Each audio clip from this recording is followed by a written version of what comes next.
Good morning. आज हम लोग संस्कृत के धातु प्रकरण के बारे में जानेंगे। संस्कृत में धातु का अभिप्राय क्रिया से होता है। संस्कृत की धातुएं गम, धाव, खाद, बद, नम। गम का मतलब होता है जाना, धाव का मतलब होता है दौड़ना, खाद का मतलब होता है खाना, बद मने बोलना और नम का अर्थ होता है नमस्कार करना। इस तरह से आप लोग इन धातुओं को समझते हुए आगे बढ़िए। धातु दो तरह के होते हैं, अपरिवर्तनीय और परिवर्तनीय।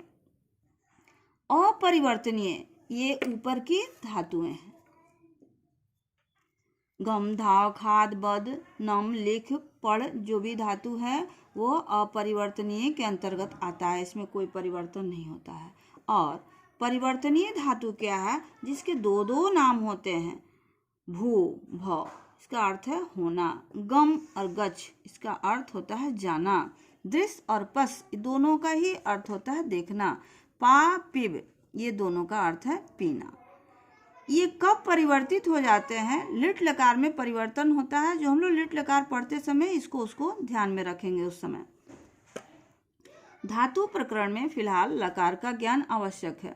लकार का हिंदी में अर्थ होता है काल। तो संस्कृत के लकार मुख्यतः 5 प्रकार के होते हैं। पहला लट लकार, जिसे हम वर्तमान काल के नाम से जानते हैं। लिट लकार जो भविष्यत काल है। लंग लकार जिसे भूतकाल है। लोट लकार आज्ञार्थक के अर्थ में और विधिलिंग लकार को चाहिए के अर्थ में हम लोग समझते हैं। अब यहाँ इन लकारों के साथ हम प्रथम लकार लट लकार की चर्चा यहाँ करेंगे। लट लकार वर्तमान काल को कहते हैं। इसका एक सूत्र होता है, एक प्रत्यय होता है, से जुड़ा हुआ सूत्र है। क्या है देखते हैं।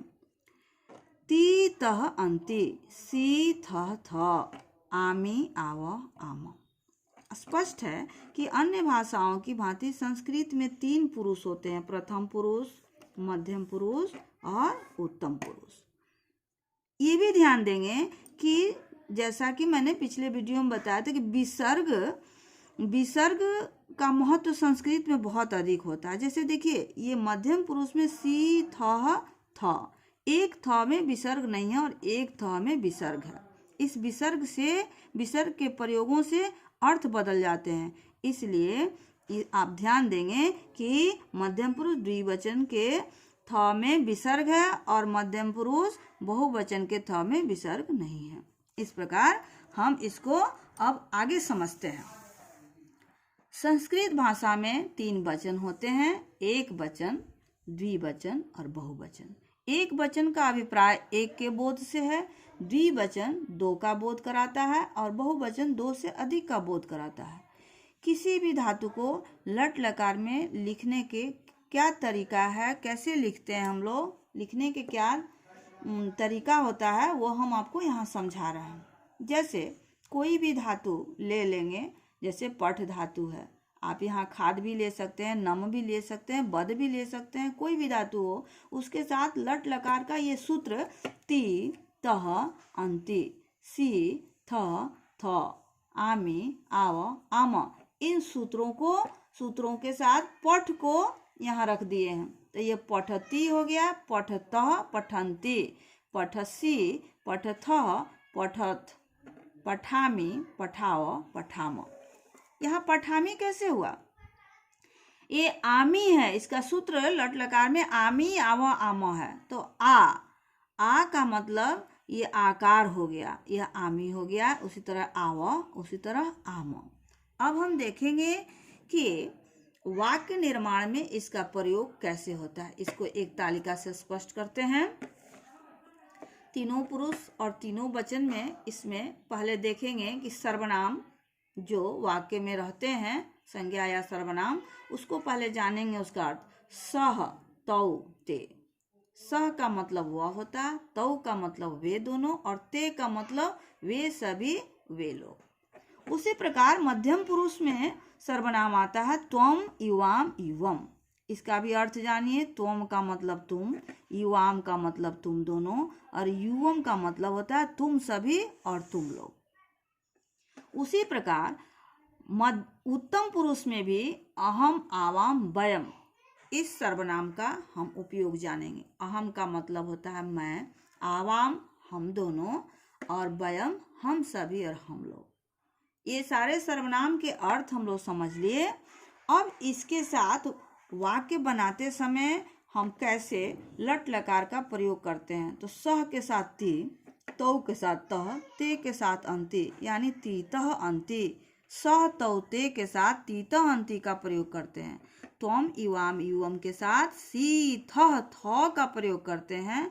और अहम आवाम वयम के साथ आमी आवह आम का प्रयोग करते हैं। अब इसे हम उदाहरण के द्वारा स्पष्ट करते हैं। वह पढ़ता है, वह का संस्कृत है सह। सह पठ धातु है, इसलिए पठती, सह के साथ ती लगता है, पठती। राम और श्याम दौड़ते हैं, रामः श्यामः च धावता। ये और को संस्कृत में हम च से डिनोट करते हैं, च से जानते हैं, और इसको हम लोग अंत में लिखते हैं। अंत का मतलब हुआ कि जितने भी संज्ञा शब्द हैं उसके बाद उसमें च लगा करके तब वर्ब डाल देते हैं।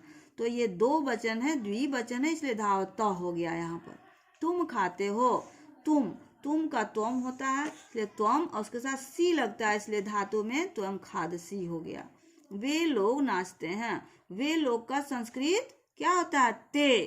तो ते और नाचना का नृत्य होता है, इसलिए ते नृत्यंती, ते के साथ अंति लगता है तो नृत्यंती हो गया।